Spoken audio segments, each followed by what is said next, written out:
All right, you guys, welcome back to the podcast. Today, we've got another great coaching student with us doing amazing things. Going to share his story with you guys, Leo Garcia. Leo, thank you so much for jumping on with me today.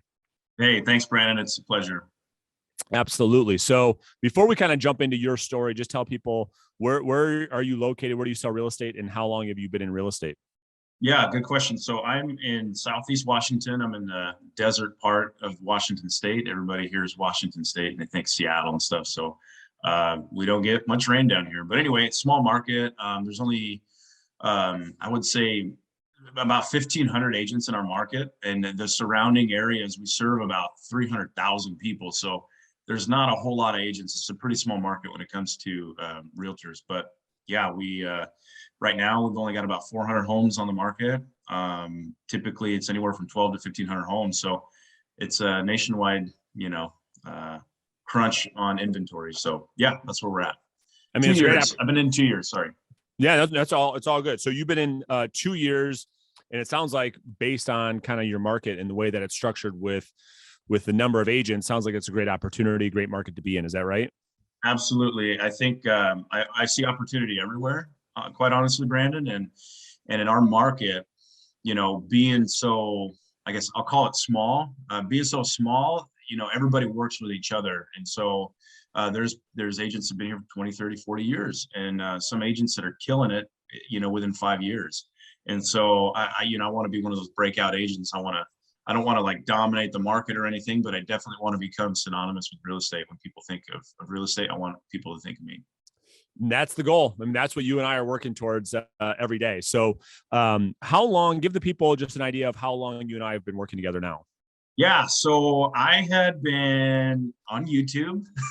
Yeah, for sure. And I didn't really have any formal sales training. I never came from a sales background. I came from trades. I was a welder before this, and before that I was an electrician. So I worked with my hands and I worked hard, lots of hours. So coming into sales, it's a huge transition. And so Brandon, as you know, I'm an analytical, right? So I got to dive in. I got to know what's going on. I got to study the roots of the tree of the fruit I'm picking, right? So that's just my nature. But I really wanted to be a professional. I wanted to be good at what I was doing. And so I found you online. I don't know how your video popped up. I just started watching your stuff and really, really enjoyed what you had to say and how you were saying it.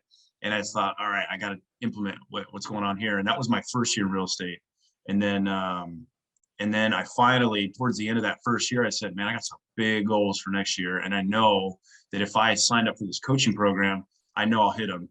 And lo and behold, we did. And so I signed up in January of this year, of 2021. And I had finished my first year and I closed 12 deals, which is a very normal goal for people in real estate. Absolutely. One a month. And I hit it. And so I was really excited. And I go, okay, what if I focus? What if I had some formal training? What if I, those possibilities came up, and I loved your approach, and I loved the no pressure, this whole reverse selling methodology was foreign. And I think it's foreign to a lot of people. And so when people watch this thing, they're going to go, wait a second, what's there's more to it. And we'll unpack it. So, yeah. So that's, I guess I didn't realize how the time frame stacked up with us working together. So you did your first year by yourself, and then this will be your second full year in real estate, 2021. And we would have worked together. We're making this recording in the middle of November, but all of 2021. And your first year you did 12 deals. And then where do you think you're going to end up this year? I'm hoping to end up at 28. Right now we're phenomenal. At 22. Yeah, I'm telling you, it's just, and I'm still working with buyers, and we'll get there, right? And we'll get into that section. But for sure, this program, Brandon, and whoever's out there listening in YouTube land, the deal is that this helps you with everything. This program, right? It doesn't just help you with, I want to do prospecting and stuff, which right. I'm doing still every single day. However, it's helped me with buyers. It's helped me with past clients. It's helped me with referral partners. It's helped me across the spectrum in real estate. And so year 3, I'm excited. I'll just say that I'm really excited for you. That's great. All right. So I want to unpack all of that. And just tell us really quick before we kind of get tactical with the folks, which is what they love to hear on these interviews. But So 28 deals in volume. What does that represent for you in your market? In volume, so far we're at 20. Volume is 5.5 million. Average sale price is about 320,000 for me. Awesome. Again, depends on who you're working with and who you're kind of targeting, right? So next year I'm going to be targeting a much higher price point. I'm going to be targeting some trade up buyers and sellers and things like that. So right now I'm targeting for sell by owners, and that's just whatever the price is, right? So Yep. And I'm also helping a lot of first time home buyers too. So my average sale price is down here, but in the market in general, Brandon, our average sale price right now is about $430,000. Got it. So, and then to put this into perspective for people, this is what I want people to understand as far as the opportunity we have in this industry. If we take it seriously, if we are willing to be accountable and get into a relationship like you and I have, you were in the trades, your income now, are you making what you made before? Are you making more than you made before? Tell us a little bit about that. Yeah. So this is the exciting part, right? Yeah. I decided once and for all that, I'm going to double down on me. And it sounds very selfish. And a lot of people are going to probably take it that way, right? So, we're human beings, our human nature is to help others and do things for others and things like that. And so I had this I'll call it the selfish bug. And I go, I really believe in what I'm doing and I know I can do it. And if I just had a little bit of support, I know I can do anything. And so I brought my wife on board. Funny story. We just had our second son. He was 3 months old and I'd already been licensed for about 3 months, and Sure. Yeah. You hear these stories. Oh my gosh, I got my license and I started selling real estate. And, some people, it works out for them that way. For me, I was struggling. I didn't know what I was doing. I was at a kind of a small firm, a boutique firm, I'll call it. There just wasn't much sales training. There was a lot of contracts training, which was good and important. And I'm glad I was there. But like I said, I wanted to break away from that hard work in order to make six figures. I mean, Brandon, I'm working weekends, I'm working overtime, I'm working double time. And so I finally had broke, I'll call it break even midway point after I'd sold out 6 homes. And I go, that's it. I'm done. We got to get out of here. I can't do both, be the dad I want to be the husband I need to be, and things like that. So it was kind of for me, it was very conflicting. So I decided, burn the ships. I'm out of here, which I decided when I got my license, mind you. And I hope my wife doesn't see this, but she was very upset. And I'll remember like it was yesterday, she's nursing our son. It's late at night. I couldn't sleep. And I was just like, I have to quit my job. And she was like, we're not ready for this. And I go, we're ready. Yeah. It was very hard, but there's a lot of emotion involved with that. And it was everything we'd ever known together, really. As a family, I'd done that construction industry, for 8.5 years. And like I said, we've been married for going on 7 now. And so this is literally everything we've ever known. And so I'm walking away from that in the middle of a pandemic. And I told her, like, hey, I need you to buckle up here for a little bit, So, yeah. And thank God she was on board, she's my rock and I love my wife. So I do hope she sees this. So that's phenomenal. Well, here's the thing. I mean, the truth is, Leo, I think going back to what you were saying, as far as going all in on yourself, I think what you're saying is actually when you're doing that, you're putting yourself in a position to help more people. And here's what I mean by this, right? So we look at the analogy, like anytime you take a flight and the flight attendants come on and they give you the little spiel before the plane takes off, they say, if for whatever reason the cabin loses pressure, they tell you to put your oxygen mask on first to help yourself so that you can help the people that you love. And that's what you're saying. So no, I don't think it comes off bad at all. What you're saying is, listen, I got to make the best, I got to create the best version of Leo so that I can serve my family at a higher level, so that I can serve my clients at a higher level. Is that fair? Yeah, that's 100% fair and pretty accurate. I know I went off into the weeds there a little bit, but yeah, thank you, Brandon, for reeling it in. But you're 100% right. We have to it's almost like we have to master ourselves before we can master really anything at all. Exactly right. Society, I think, going back off into the weeds here for a second, Brandon, if you will. Absolutely. Society has kind of painted this negative stigma around this kind of not self-mastery, but this self-awareness and self-love and things like that. And I'm sure you know who Ed Milet is. I saw one of his podcasts the other day, and he was talking about, hey man, you have to love yourself fully in order to love others. And I can't agree more with that. I mean, you don't have to take care of you anymore because you're good. You're like, all right, son, it's all good. We're here. Bam. I'm focused on you now because I'm good. I'm focused on you now.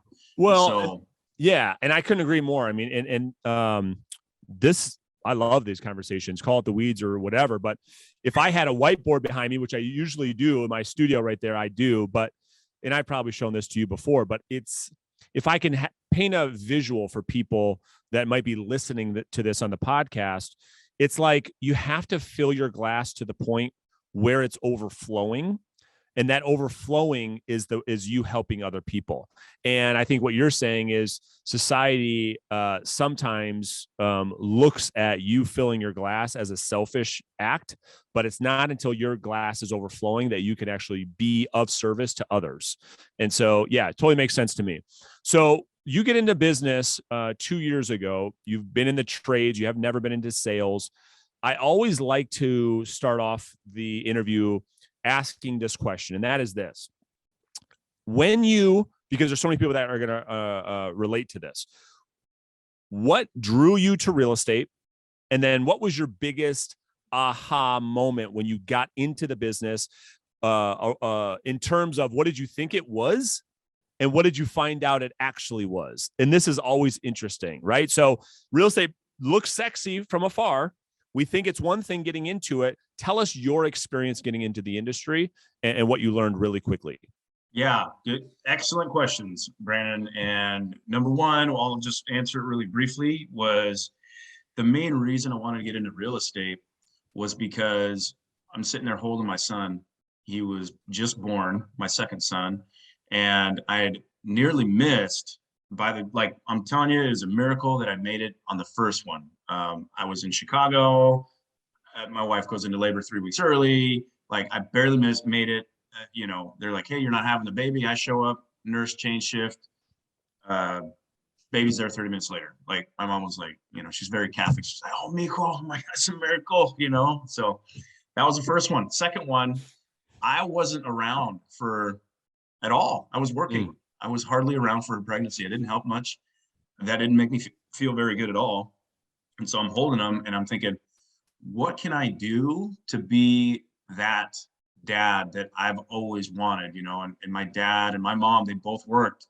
They still work. I don't know if they'll ever retire. That's just the generation, right? And the culture really.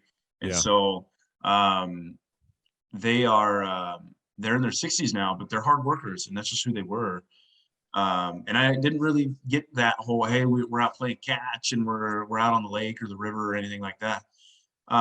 That's who I want to be. And maybe that's just not who they wanted to be. And that's fine. But as a kid growing up, parents need to be with their children. So I thought, if I continue down the path that I'm going, I'm never going to be able to get ahead and be the dad that I want to be. So number one, financially, what do we got to do financially? Okay, I got to work a lot of overtime.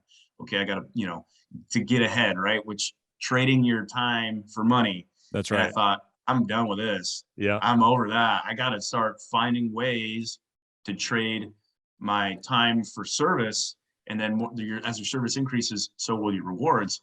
Actually, it's funny, in my office, I have this apothecary scale and I got rewards on one side and service on the other. It's fixed. Love it doesn't, move. That's right. Yeah. I look at it every day. Just like my vision board is right here. I look at it every day.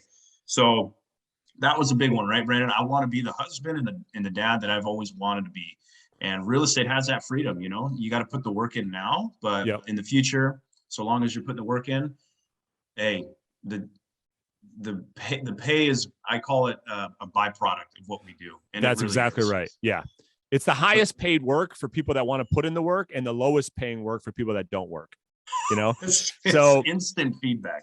Yeah. So that makes a lot of sense, right? So that the industry drew you because it put you and your family in a position to live the lifestyle that you wanted, that being in the trades just didn't offer. And then when you got into it, was there something that you learned that you're like, holy crap, I had no idea this was what I was getting into? Because that's the part I find very fascinating, because so many people think this is such a sexy business until they start. So what was that like when you decided to get into it?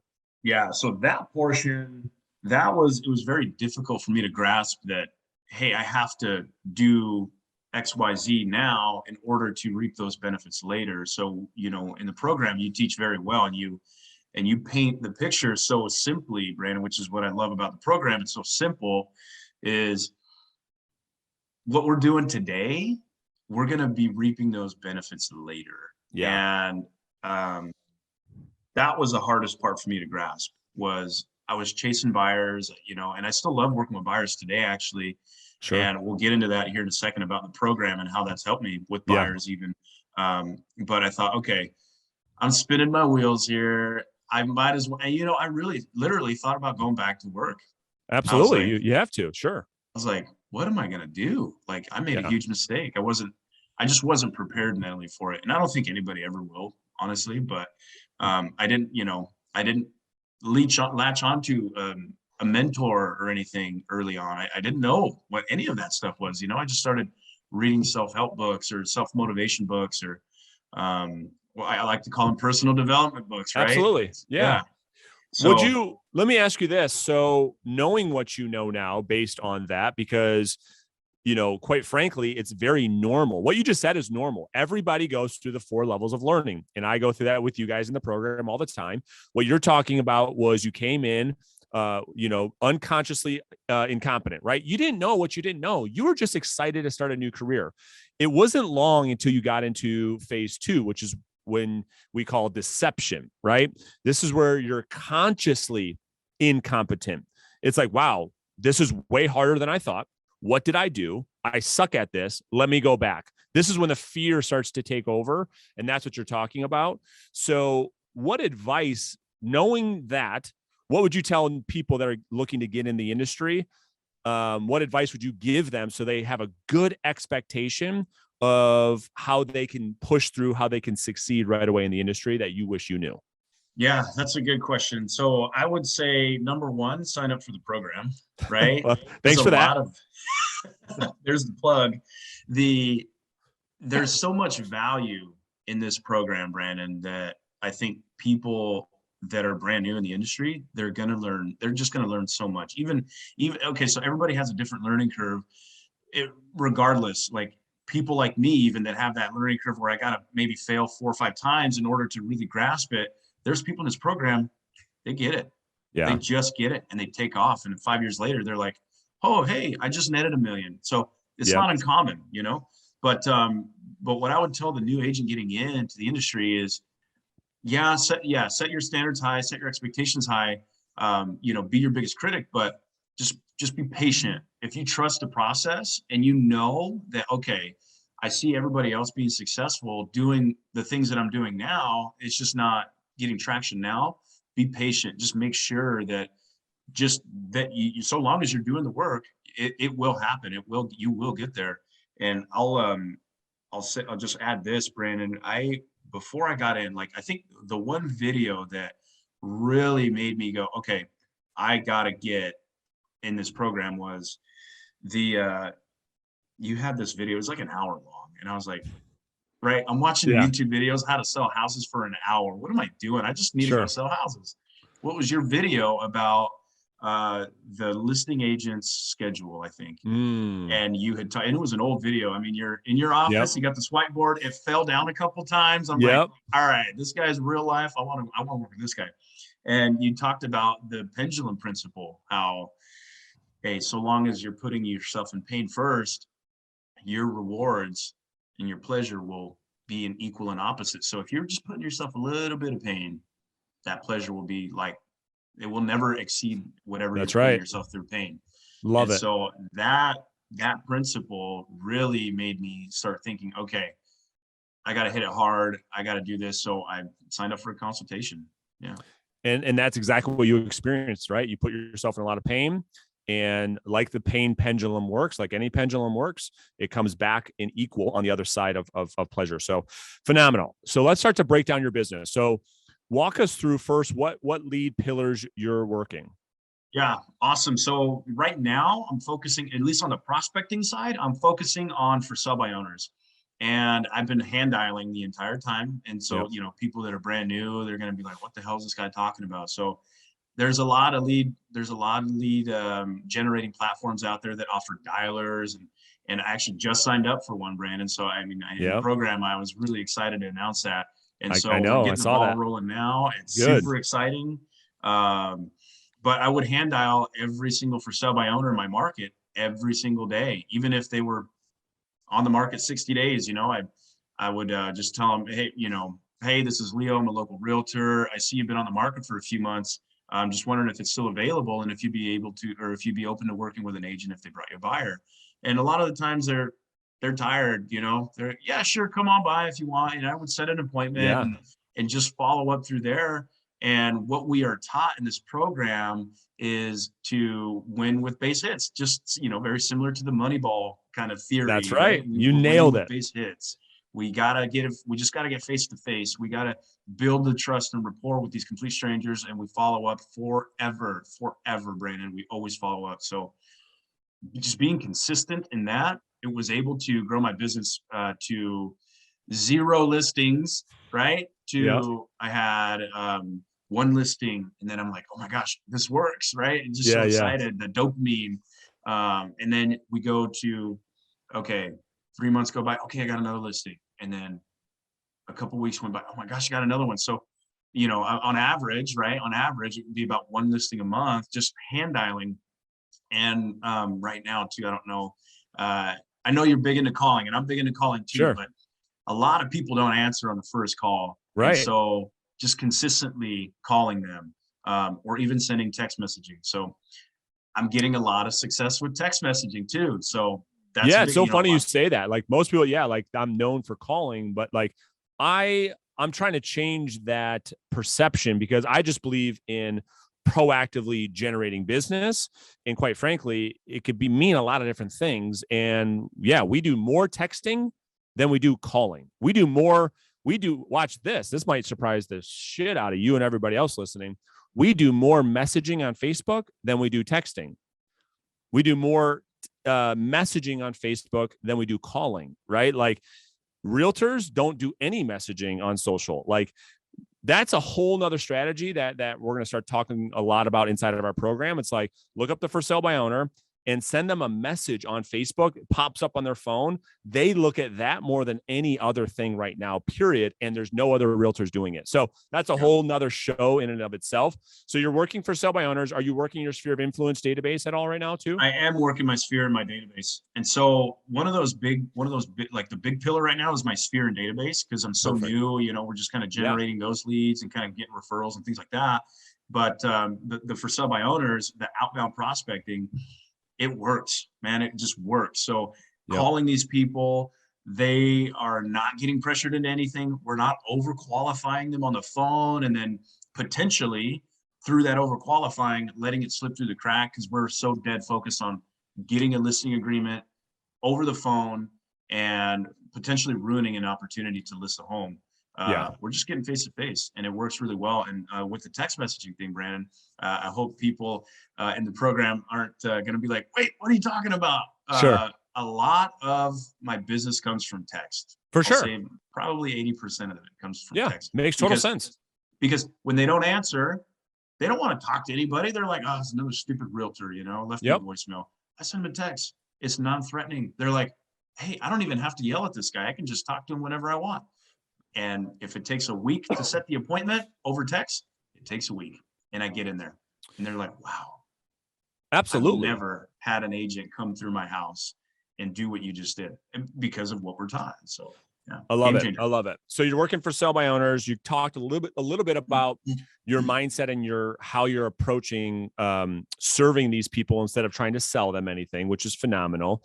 When you meet with a prospect, can you walk us through like the mindset and then some of the tactical advice you would give people people when they're meeting with potential sellers?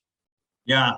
So we'll walk through it real quick. It's like, I've set the appointment with you, Brandon. I come to your home and I'm just like not a nosy neighbor, but I'm just like a neighbor, a friend coming over and getting a home tour. And I'm setting the expectation up front that, Brandon, if you can't sell your home on your own here in the next couple of weeks, since the market's so high, would you consider other options and listing with an agent like me? And so they'll tell you up front, because you're up front with them. They'll tell you straight up, no, man, I got a brother, he's going to charge me $500, blah, blah, blah. Hey, that's great, man. Well, hey, I'll tell you what, I'm just previewing homes that just hit the market, just like you guys. And I'd love to see your home if you'd have time, if I was to stop by quickly. And, we get some resistance there. And hey, maybe I can bring you a buyer. Now that I've seen the home, I can maybe have someone in my pipeline that could be compromising on something like this. It could be a win-win, and the market's moving so fast. Maybe I can bring you a buyer through that. And so we're still setting appointments that way, regardless, but I'm coming through the house. I'm doing a CMA anyway, even if they don't want any of the info that we're leaving. I position it in a way where, Brandon, I came up with some numbers, and whether you wipe your ass with them or not, Brandon, I'm going to leave them. Would that be cool? And people are like, sure. Okay. Obviously it changes. Well, let me just interrupt for 1 second. Yeah. I don't want you to lose your train of thought. The reason why these things are working that people are maybe missing if they're listening to this interview, one, your confidence on where you're at today versus where it was in the past is phenomenal. Just in this little role play. Two, the way in which you deliver your message is so non-threatening. You're such a likable guy. That's important. And then three, going back to what you were saying, what happens when you meet with somebody face-to-face allows opportunities that do not present themselves over the phone. That's why when you get face-to-face, there's so many doors that open that you would never, ever be able to know through a phone call. So keep going. Yeah, no, that's nailed it. You nailed it. And so I'm getting in there. I just want my foot in the door, because how many times, Brandon, have we heard people go, oh man, if only I can get in front of people. Like, I hate making calls. If only I can get in front of people. Look, pain pendulum, right? Put yourself through the pain of getting there. You got to contact them, right? You just got to get there. Call them, text them, do something, get over it. Yeah. Send them snail mail. It doesn't matter. Just get there. And so once you're there, then you can win their heart and mind. And so that's my goal. And so after I provided all this value, going, hey, in the event you can't sell, would you be looking at other options? And we position ourselves to be that other option, that backup plan, Brandon. And they love it. They love it, because they go, hold on a second. You're not wanting to corner me in my own house, mind you, being super disrespectful. Go, sign here. Right. I'm like, no, dude, we're in their house. They're the queen or king of this, of this place. We're being respectful. So I completely detached from the outcome of not getting any written agreement. Right. So it's almost like that mindset of, hey, people are going to talk shit about you anyway. Who gives a fuck? Yep. Just do you. Just do you. Just keep going. And so detaching from the outcome on the for sale by owner side or any listing, you're just there to help. You're just there to provide value. Yeah. Love it. That's what really sets us apart, Brandon, especially in this program. But the reality, that's what's really helped me. Yeah, it makes a ton of sense, Leo. And that was well articulated. The thing I'll add to that is the reason why this works so well is the reality of a for sale by owner listing their house with a realtor within the first couple of weeks anyways is very low. So to even have a conversation or even try to sell them on listing right now is almost a waste of time. And so we take that into consideration into the strategy. We know they're not going to list, so we might as well not even try to get them to list. Let's let all of our competition ruin it for themselves to help us stand out as the obvious choice, because the competition is all being taught to go there to convince, to try to get the listing today. It doesn't work. And then they never call the for sale by owner again. And in 4, 5, 6 weeks, when the for sale by owner says, I'm over this, can somebody come help me? You're the last man or woman standing. And has that been your experience on how you've won these listings? Yes, absolutely. And Brandon, we'll even go a step further, even though when I'm in my follow-up phases, but yes, following up is the name of the game for sale by owners in the program that we're in. I guess the the doctrine that we're taught, right? It's super important to follow up with these people. And so, like I said, going even a step further, when people are under contract even, and we've built that rapport, they're like, oh, hey, Brandon, you know what? I'm really sorry, man. We actually already sold it. You know, we really loved you, you know, we'll keep you in mind. But it doesn't end there. I go, hey, that sounds great. Can I circle back with you next week and see how the inspections went? And I'm following up until they sign on the deed. Because Brandon, I've had a couple transactions this year alone because deals have fallen through. They go, hey, it's not going so well. Come list my house. I'll be there tomorrow. I will be there tomorrow.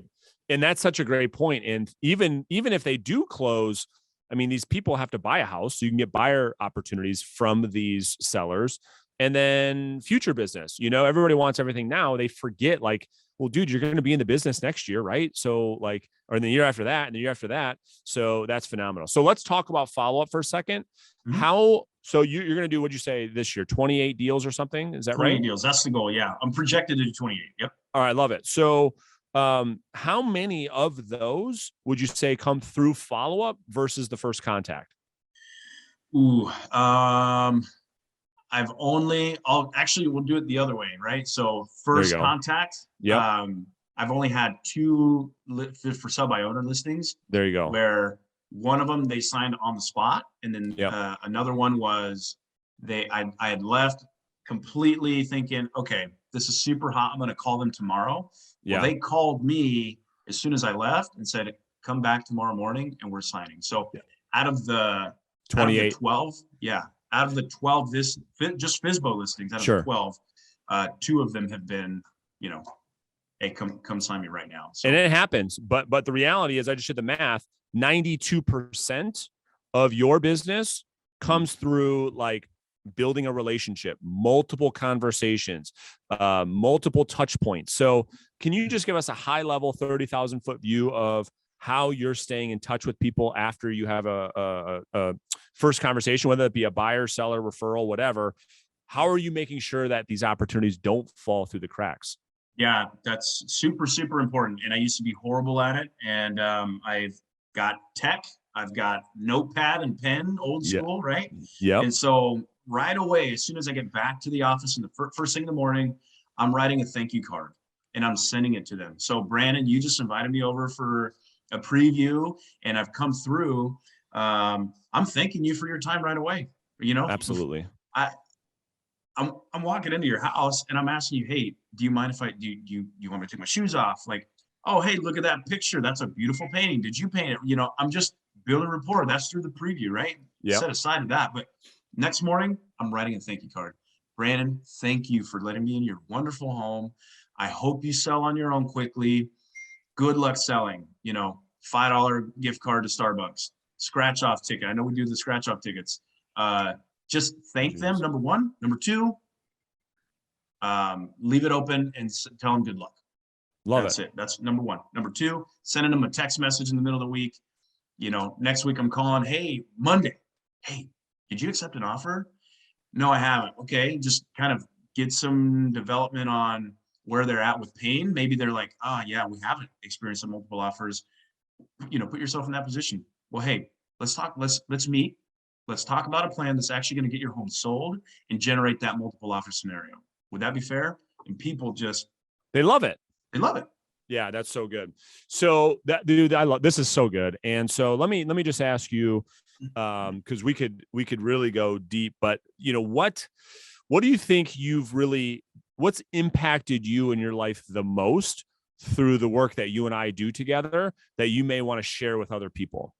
Yeah. So I would say the first and the biggest thing, big picture, most important thing would be committing to having a listing based business. And so that was my biggest commitment. You know, I was working with buyers my first year, a majority of them, I think I only listed 4 homes.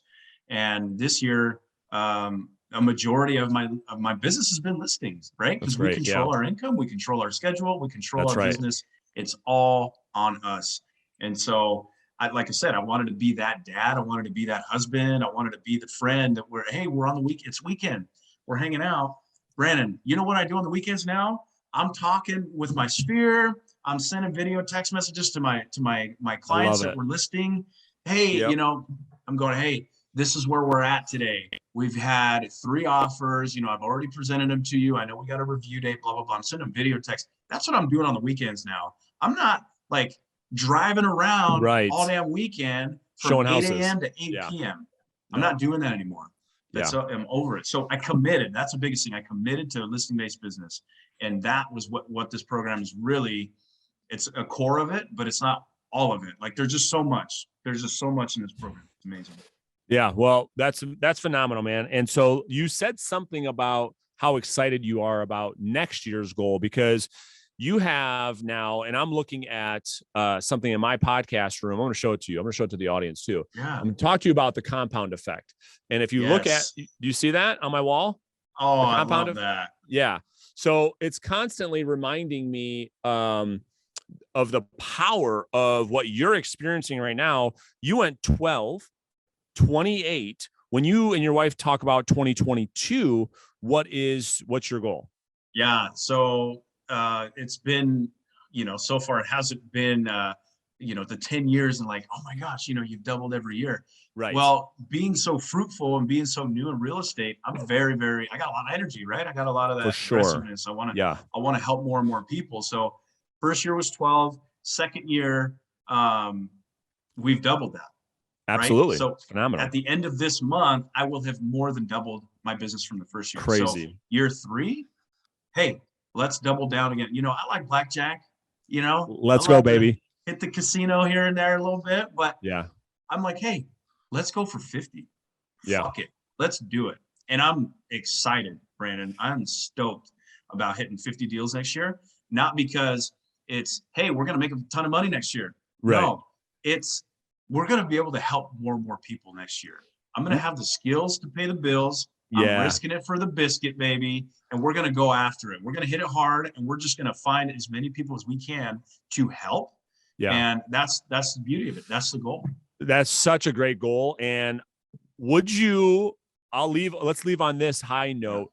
I think what you're saying, and I'd articulate it differently. I think the 50 deals, the excitement is about who you must become in order to produce that type of income, which is a very, very exciting, because you're really creating your new character, a new version of yourself to serve those children, to serve your wife, to serve your clients. That's what I get so excited about, because the person that does 12 deals and the person that does 50 deals is a different human being. Would you agree? Absolutely. 100%. And I think I'll kind of throw this quote in there by Jim Rohn, one of my favorite personal development guys. He says, you know, someone gives you $1 million, best to become a millionaire. You know, that's it. Otherwise, you know, we got to become that person. That's right. So, I mean, I love it. It's just a simple philosophy. It's like, hey, you know, you have to really become that person in order to have those type of things.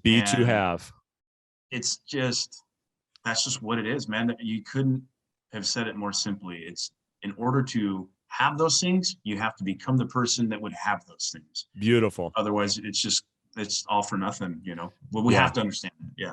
So listen, I want to thank you for doing this, and so many other people are going to thank you. Where can people find you, connect with you online? Is it Facebook, Instagram? Oh man, that's my kryptonite. Social. I'm on Instagram. You know, just kind of taking selfies with my kids, and and there's power to social. Brandon, I know that you had Gary V's sister on here. Yeah. And which I loved that interview.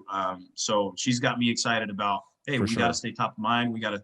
That's right. Sneak our business in there too, but you know, don't overwhelm one or the other. And so there's a kind of a good balance. So yeah, I am on Instagram. I don't even know my handle. I think it's like Lenny_G50 or something 20. I don't know, man. But if people put your name in, they can find you. And if agents, you know, you've inspired a new agent, you know, you guys go connect with Leo on Instagram. And I want to do this interview again 12 months from now and tell the story and see where we're at with that road to 50.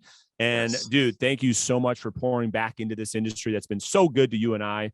And let's keep rocking and rolling, brother. Thank you so much. 100%, Brandon. Thank you for your time. God bless you, man. I'm telling you right now, I know you don't have a lot of time, but I'll leave you with this. The day I decided to schedule the consultation, there was nothing available. That was in January. That day was January 13th. There was nothing available until February, like close to almost a month later. And so I was kind of discouraged. I was like, man, I really need something right now. So I went to the bathroom, I came back, and lo and behold, my screen timed out. So I hit refresh, and I was going to schedule something for February. And I was like, man, there's nothing in February now. I scroll back up to January the 13th. It was that day. Wow. Something had opened up. And I'm like, you gotta be kidding me. You never told me that. Yeah. So I click on that. I click on that date, and it was 2 hours later, and it was with Colton. And I was like, I don't believe in coincidence, Brand. I'll just leave it. I'll just put it there. I just don't believe in coincidence. So I'm glad I'm here. You just gave me goosebumps, bro. So I appreciate that. Yes. An awesome weekend. And oh my gosh, that's huge. So thank you. That's a great way to end the podcast today. Leo, keep doing amazing things, and we'll see you soon, brother. Thanks for having me, man. I love you. Thanks for everything, Brandon. I can't wait for next year, man. All right, brother. Talk to you soon. Take care. Bye-bye.